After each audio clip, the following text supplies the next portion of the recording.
Hi guys, welcome back to my channel. Today I am combining a few different video types in one.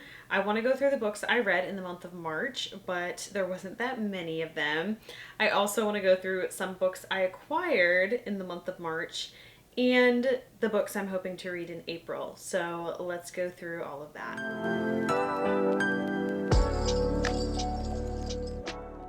Let's start with the books I read in March, which is only two. I feel like I fell into a reading slump, and honestly, I feel like we were all collectively in a reading slump in the month of March because I saw a bunch of other book girlies going through the same struggles. But I just think it was a bit of a busy month, and I didn't have as much time to sit and read for long periods of time, which is what really helps me lock in.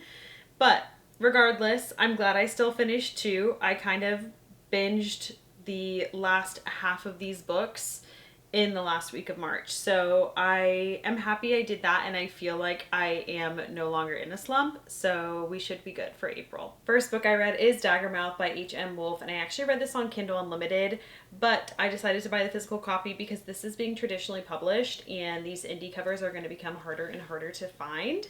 So I definitely wanted to get my hands on it. But I made this my book club pick for the month of March over on Fable. So if you are interested in joining my book club, please do. I would love to have more people to talk to about whatever the book is that month.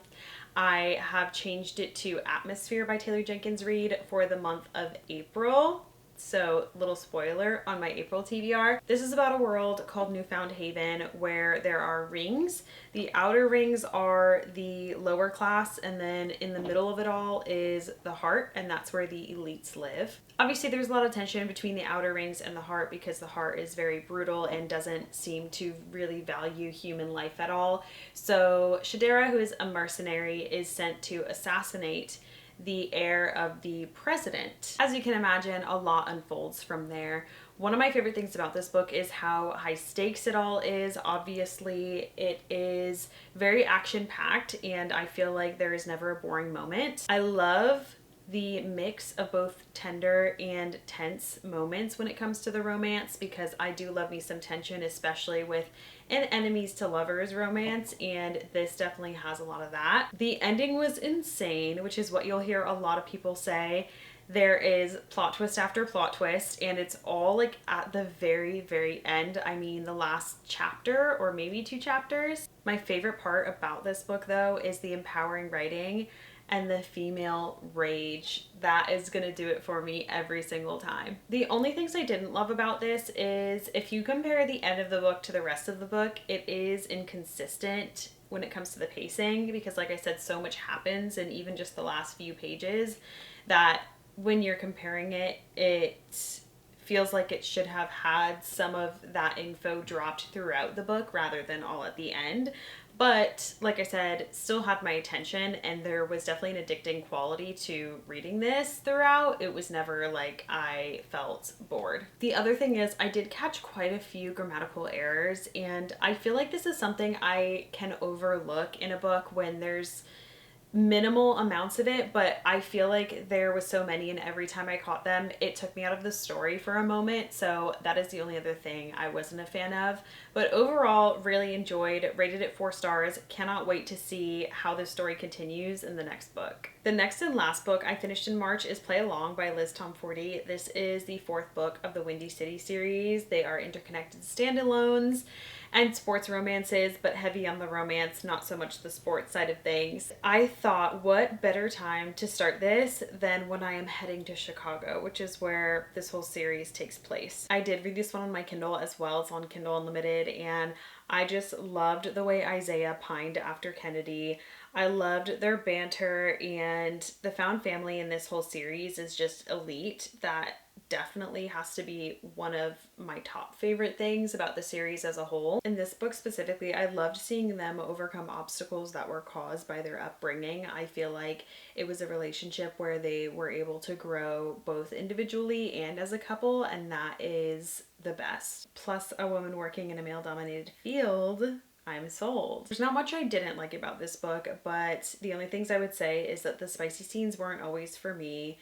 I feel like there was a lot of repetitive inner thoughts and feelings, but that is kind of a trend throughout all of the books of this series, I've noticed. And because of that, I feel like some elements of the story are over explained.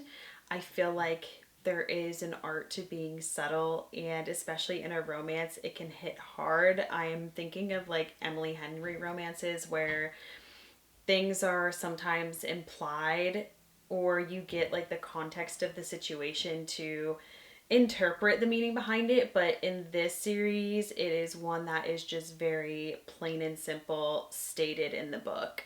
And like I said, in a way, I feel like that kind of can take away from the romance element of it all. But I did still rate this 4 stars, and I am definitely going to finish this series. Now I want to go through a little book haul of the books that I acquired in the month of March, because I shouldn't have really bought more physical books. My TBR cart is already overflowing, but I did. So here we are. The first I got is Heart the Lover by Lily King. I actually got this on my trip to Chicago. I love to get a book when I visit a new place. I feel like it is the perfect little souvenir to bring back, and then I will always think of that trip or that place when I am reading it. But this one I got at Exile in Bookville, which is a little indie bookstore, and it was so cute in there.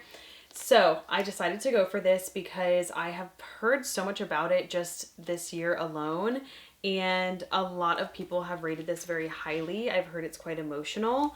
Plus, it is signed by the author, so I thought that made it kind of special. The rest are all from Book of the Month because I got my March Book of the Month and several add-ons. So I decided on How to Write a Love Story by Catherine Walsh because I have read one other book by her, which is Holiday Romance, and I did like it.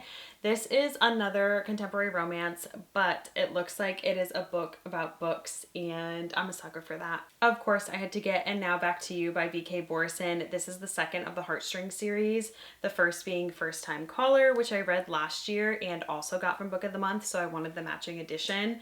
And I loved the first book. I rated it 4.5 stars, so this one is definitely on my April hopefuls list. When I went on to get this with my box, it was the perfect serendipitous moment because I realized that it is one of the Lolly nominees, and if you are at the BFF tier with Book of the Month, you get one of the Lolly nominees for free every year.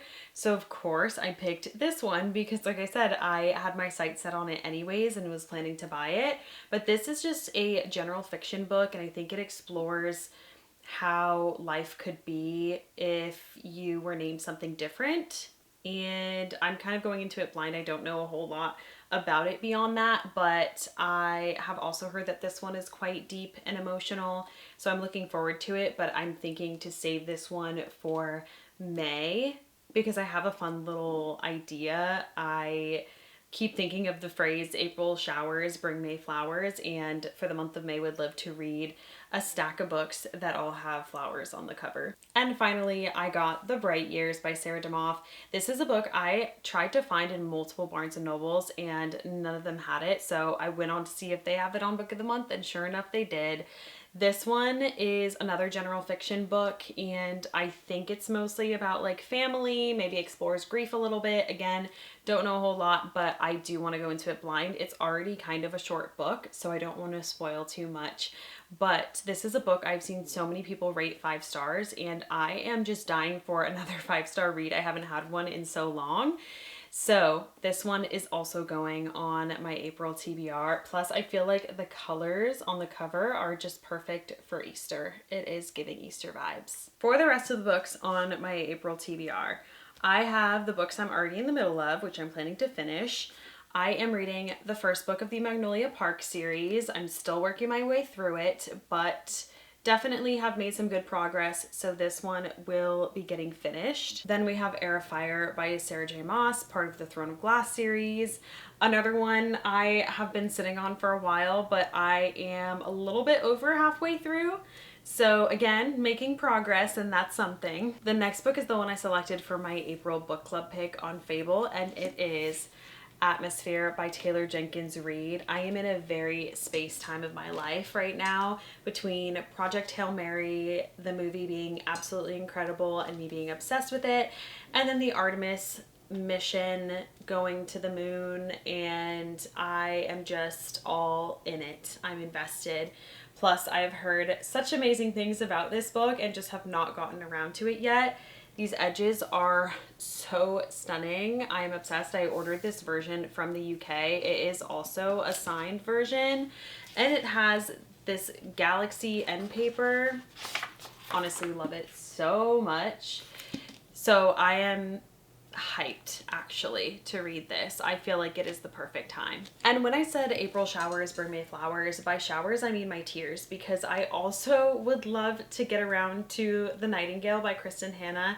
This one was on my March TBR, but I did not get around to it, so I still want to, because I don't read a whole lot of historical fiction, but it's a genre I would love to explore a little bit more, because I feel like what I have read from it has been really impactful to me, and I think this one is definitely going to pack a punch based off of everything I've heard. Then I do have an arc I want to read on my Kindle this month, because it comes out next month and I want to make sure I read and review it before then.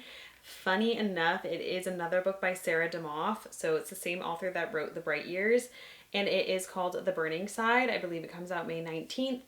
And I got the advanced reader's copy through NetGalley, and it's on my Kindle as we speak. So I am looking forward to reading that as well. Finally, I am listening to the audiobook for Lessons in Chemistry by Bonnie Garmis. I got this through Libby, and honestly just randomly decided to listen to it, and I feel like I am listening to it at the perfect time. I also realized there is a TV show adaptation that came out a couple of years ago now, so I'm quite excited to finish that up and watch the TV show. I do think I've got some great contenders in my April pile for 5-star reads, so let's hope for the best. That is all I've got to yap to you guys about today, but thank you so much for watching, and I will see you in my next video.